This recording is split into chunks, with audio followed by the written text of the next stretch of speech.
Free Conference Committee Report 1 to House Bill 1. Gentleman from McCracken. Mr. Speaker, I yield to the gentleman from Todd for explanation of the Free Conference Committee report to House Bill 1 and motion thereon. Chair recognizes the gentleman from Todd for explanation of the Free Conference Committee report and a motion thereon. Thank you, Mr. Speaker. In preparation of House Bill 1, both leaving the House floor as well as the Conference Committee, I want to first make sure that everyone's aware of what goes into that. And rather than the what, I want to talk about the who just very quickly.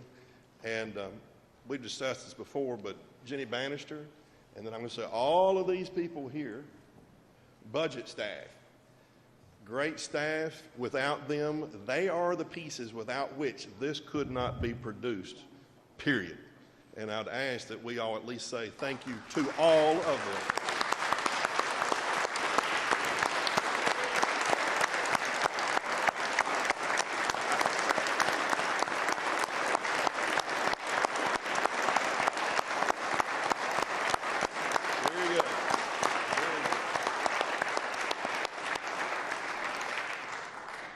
Mr. Speaker, I also want to note that we have partisan staff in both chambers, as well as we have someone or batches of people that normally don't get thought about, but man, they do a whole lot of work in helping this come together also, and that's the nonpartisan staff. Our legislative assistants and everyone else that's involved in every piece of what goes on that helps collect the information, get the meetings together, get the connections made, and on and on and on, and it's tireless, and they stay long hours, longer than we do. And we at least need to say through the television, if nothing else, because they're not here with us right now, they're working. And they're taking care of the business on the back end as we stand here and sit here right now. So as to all the nonpartisan staff that helps us every day tirelessly, and they do a great job, say thank you to them.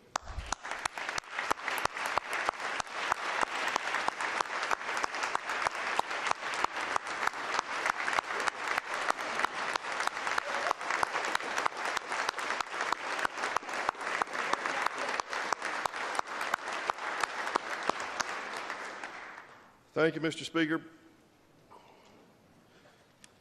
We've discussed this at length before, House Bill 1, so we are on Free Conference Committee Report 1, and I'm going to go through this in a more efficient manner, I hope, than we did the first time.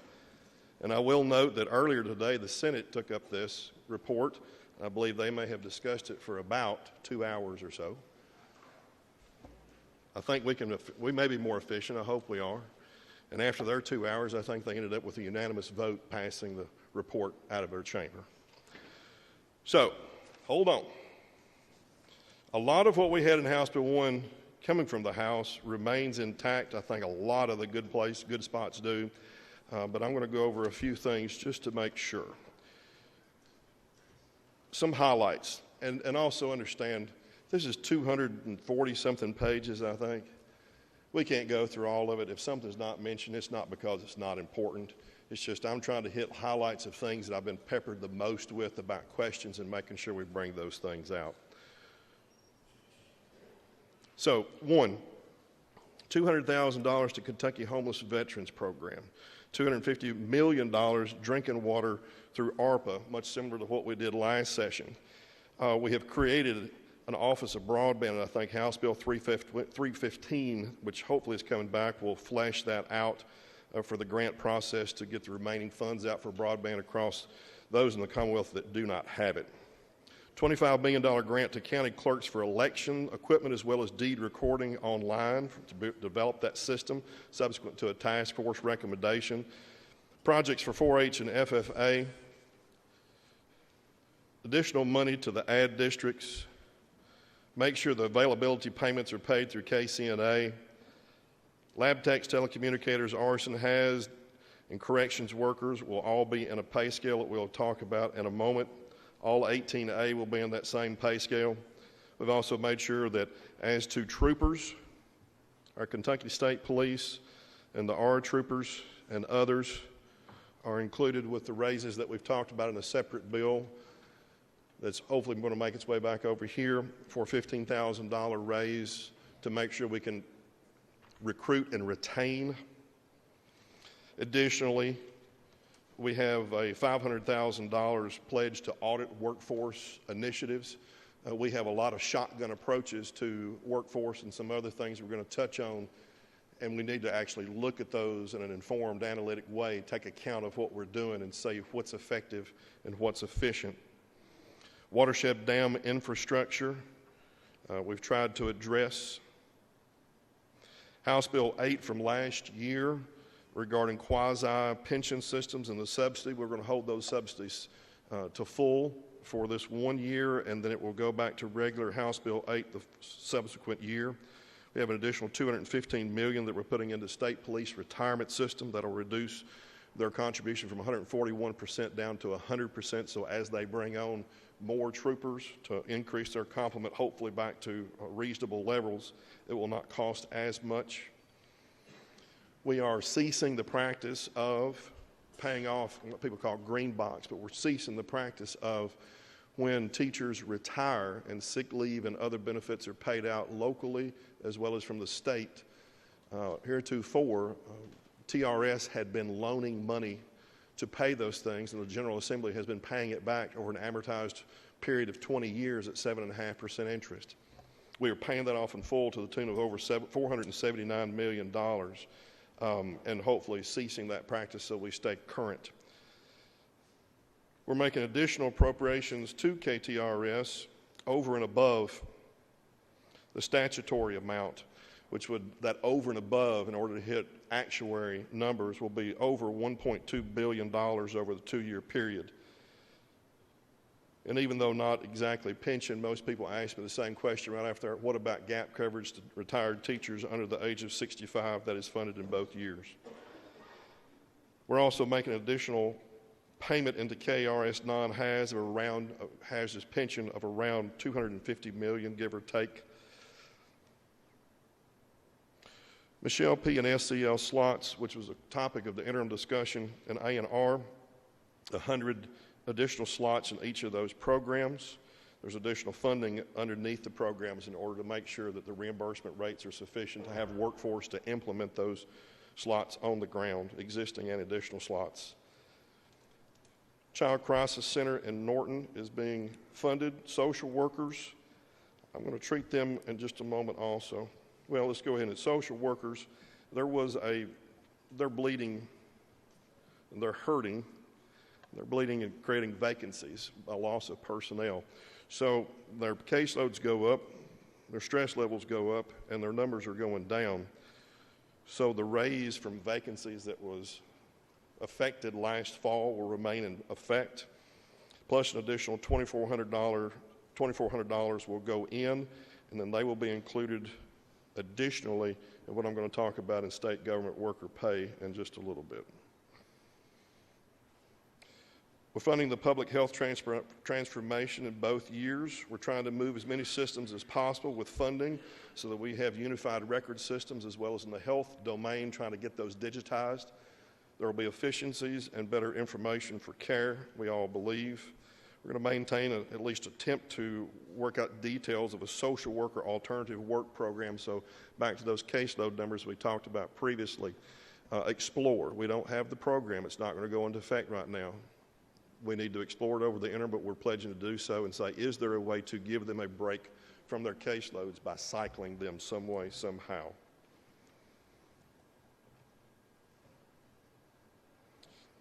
We're taking about $1 million for treatment evaluation, much like I talked about one earlier, to audit workforce measures. We're also doing the same type of approach with treatment substance abuse.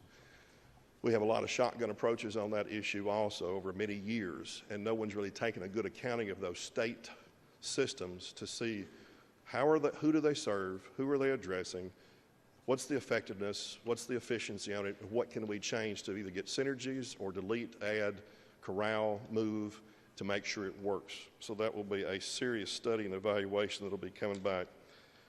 We have about $10 million put into an undesignated, somewhat, healthcare workforce initiative working with the executive branch on it. There are multiple initiatives we've dealt with this session. They're being dealt with. This is another funding mechanism. County attorneys and Commonwealth attorneys, we're adding about $3 million each year to the county attorney offices for new positions, new personnel. They've been hurting for years. We have a spike in caseloads because of COVID. court system was held a little bit of in suspension mode for various reasons, and we have a huge backlog that we're trying to work through. The county attorneys will have additional positions through that money. Same thing for Commonwealth's attorneys, about $2.4 million each year for additional Commonwealth attorneys positions. They are in the same type of boat. Just because I know people normally asked, Rocket Docket is still funded. $85 million in additional offers of assistance on school construction type issues. We have special offers of assistance, and you'll see in the document a list of schools to which those to whom they've been offered and how much. LAVEC, we've added about $20 million to LAVEC operations, and those also include high schools that have even less than 5 pathway programs so that more people can be included in that. We've also included a construction list on LAVEC projects. Even though it may not fit in mind, it's a dual budget unit passed through Friskies. We had funded those above agency request in the House, and coming back from the conference, we're still funding them above agency request at $210 per eligible student. SEEK is being moved, base SEEK is being moved from $4,000 current to $4,100 in the first year and $4,200 in the second year. There is full funding for all-day kindergarten.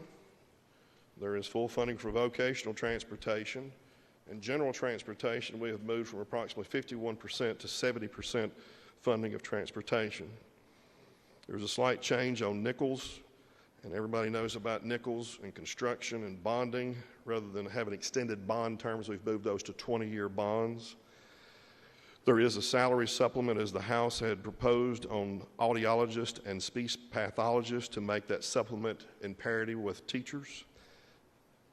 Governor's School for Entrepreneurs has been increased, and we made sure that we had line itemed the project in E-Town KCTCS on facility, that project that came from the special session in September regarding Ford. K-State will get $23 million in the current year to cover shortfall. I'm not going to speak at length on that, but it's been a known issue, so that will be a current year appropriation to cover the shortfall. There will be an additional approximately $15 million that'll be coming in the first and second years or longer. That's basically CPE through a separate bill. CPE will be monitoring KSU, and as they make progress, and CPE recommends after a while, then they can recommend that money be going out to KSU for additional improvements. Right now, we need to take an accounting of what's there, what's happening, who's there, make sure the ship is put back on course appropriately. The $23 million will help us do that short term. The $15 million will work in the near short term. There is an asset preservation pool, as we had set forth in the House version, for higher education, $350 million in each year. There is a match component of only 15% for regionals and 30% for the research universities. That will go a long way to the list of assets existing, not new construction, that needs work, maintenance, and upgrade, and this will allow that to happen. We've equaled up the slots to Gatton and Craft academies. We made sure that the Breathitt Veterinarian Center was dealt with, addressed. There is a product development initiative in the conference report. The House had originally proposed product development initiative, PDI, at $10 million. Then in the final version it left the House, it was at $100 million. We have basically two pots of $100 million and $100 million. I don't need to get into the gory details, but essentially $50 million to the executive branch, somewhat discretionary to deal with things as needed. Another $50 million for larger projects with a cap on how much any one project could be assisted.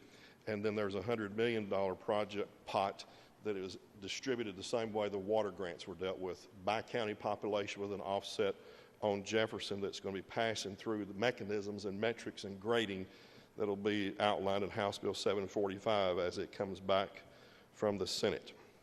There is a wet lab construction in Covington, a good research project that's on the ground research. There is a DOCJT West Kentucky expansion study.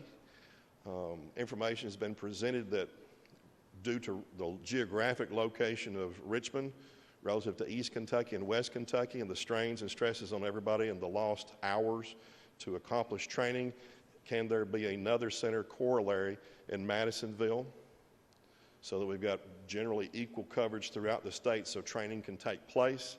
There's money allocated for an in-depth study to see what can we accomplish and how much will it cost and what functions can be served through that.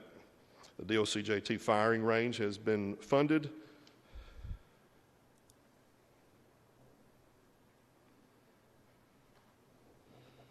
I'll come back to DPAs, Department of Public Advocacy, in just a moment.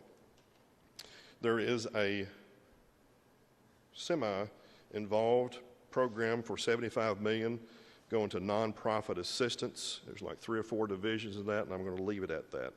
There is another healthcare provision or initiative out of West Kentucky, basically Healthcare Workforce West, to help with our workforce shortage in the healthcare industry, of which we've all discussed at various times. $75 million program for tourism recovery. I think a lot of us have discussed that. State parks in the House budget, in the House version of the budget, we had allocated significant sums to upgrade facilities in the state parks based primarily on agency requests that were received late last year.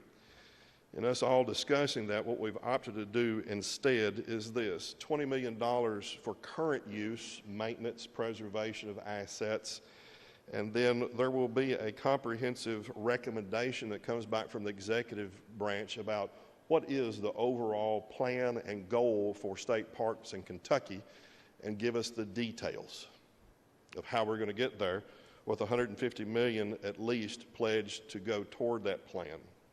State Fair Board is somewhat the same. They will be coming back with a definite plan and about $200 million pledged for multiple projects that we anticipate they're going to take on. We did make sure that there was an additional money from the general fund to the road fund so that $250 million is pledged from the general fund over to the road fund to make sure we can account for match required for federal infrastructure grant money that may be coming down that we all expect. So especially for the major projects that have been announced previously. There is a large list that you can look at, various programs related somewhat to education. There's an ARPA list and an EJA list. I'm not going to go through those things of how those monies were spent, but they were did with the best way that they could based on the principle of if it was one-time money, we attempted to make sure it was a one-time project or a one-time activity, tried not to supplant something that was ongoing activity, so we would have to come back and increase the budget later on, and we tried to stick with those principles. Now, there's a couple of things I'm going to go back to. One of the main ones is this. Raises, and we will be talking about this with the judicial branch and the legislative branch today, I anticipate. But on the executive branch, specifically with 18A employees, separate and apart from what we talked about in KSP, and separate and apart from what we talked about with social workers, and separate and apart what I'm going to tell you about DPA, the Department of Public Advocacy, generally 18A employees will receive an 8% raise beginning July 1. So rather than an anniversary date, it will start on July 1, and there will be an 8% raise. As we discussed previously on this bill in the House, we still have not received a report from Personnel Cabinet about how to deal with the compaction issue in the state scales for 18A. I think everyone acknowledges the difficulty and that the compaction causes for everyone. It has not been addressed in many, many, many years. We have to do something right now, and so there is a percentage raise of 8%. Personnel is supposed to come back and has been directed to in the budget to come back on 2 different dates. The earliest would be July of this year, and have the reports and recommendation about how to correct the scales. Failure to do so, we mean it. We asked for it last July in committee. We were promised that it would be here by September 1. It is now not September 1 and well past. So, failure to get it by the next available date will result in a $2 million per month penalty a reduction of their administrative budget until it's completed. I have talked with them personally. I know they have been working. I trust they will keep in contact with us, but we have to get this done because that issue is a major problem that we all hear about. Someone's coming in and I'm training them, and I've been here for 4, 5, or 6 years and they're making the same amount that I am. We have got to deal with that compaction issue. That report is necessary, and I think it will come. And then once that report's in, then we'll look and see if there's additional money needed to address the items and recommendations in the report and whether there is another raise or another adjustment in the next session or next budget cycle. DPA, I mentioned social workers, KSP, DPA, Department of Public Advocacy, they are hurting and bleeding in ways similar to social workers, different stresses and strains, but their caseloads are unbelievable. I see them, in fact, on the ground, usually every week or two, still, and they understand that we have to do something to stop the bleed of attorneys. That's their lifeblood workforce. So there's a little over extra $7 million going in to bump them up above the 8% raise, with the understanding being that this is a temporary fix for a long-term problem and that they're going to have to reorganize and restructure themselves to become more efficient and better allocated among their structures to be competitive on their salaries. That's something they have promised and pledged to me, and I've pledged to work with them to get that done some way. I do want to point out a couple of more things. The budget with federal restricted, general fund, and other is approximately $50 billion in each of the 2 years. Budget reserve trust, after everything is done, will be at approximately $1.75 billion, which will be 11% of general fund revenue, which equates to about 40 days of reserves. Last session, we hit about 30 days. 45 days is what a good target is when you look across the states. What the midpoint for best practice is about 45. We will be at a little over 40 days of general fund revenue.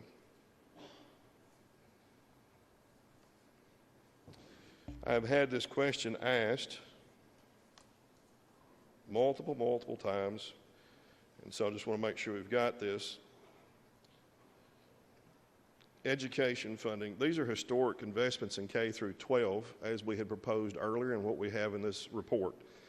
There are also historic investments in higher education. To put that into perspective, K through 12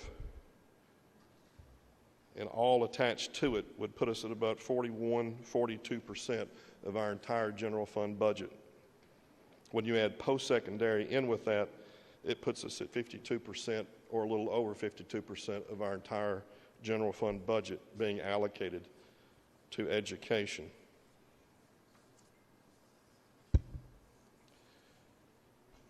Another question asked in the same context is, well, what about teacher raises?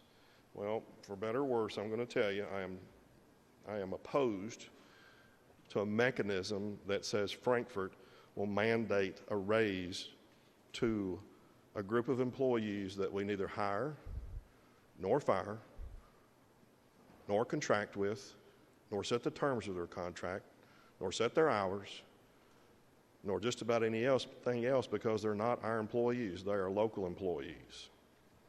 And in fact, it has been many years since there has been such an ill-advised mechanism from Frankfurt, really back to about 2010. We've had an error or two once or twice, but really 2010 and prior is where I see that. It looks more as a political maneuver than it is a good mechanism and a good policy mechanism.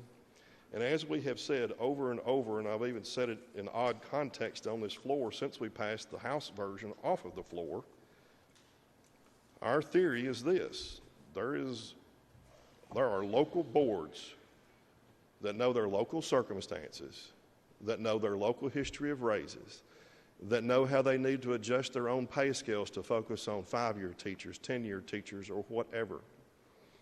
They know their needs far better than we will, and they have control over each of those pieces of their budgets.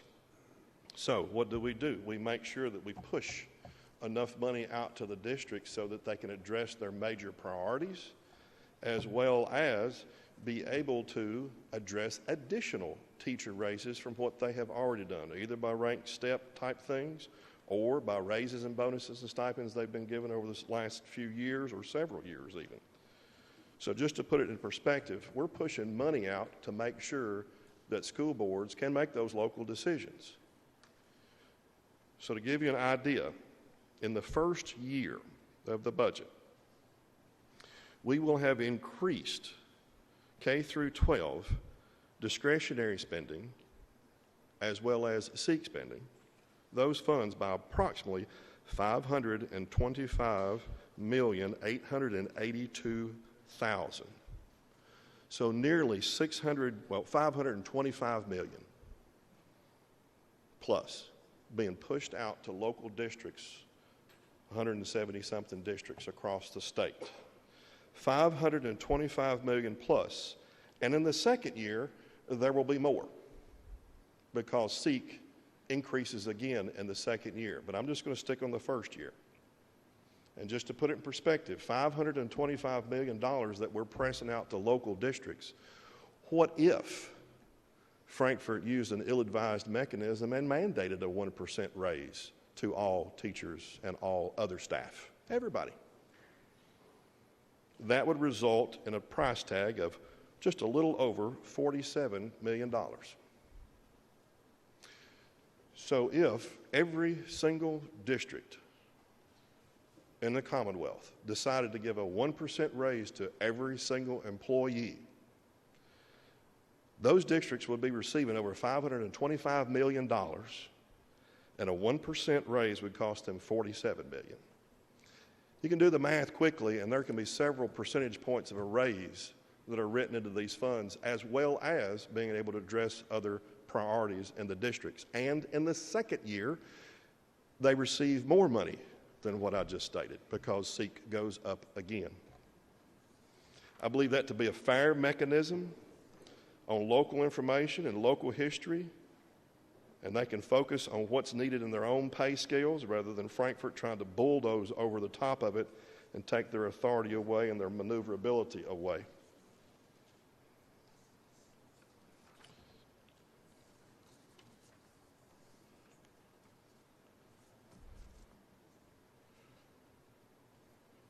Did we hit this yet? Percentage? Okay. With that, Mr. Speaker, I do a move to adopt the Free Conference Committee number 1.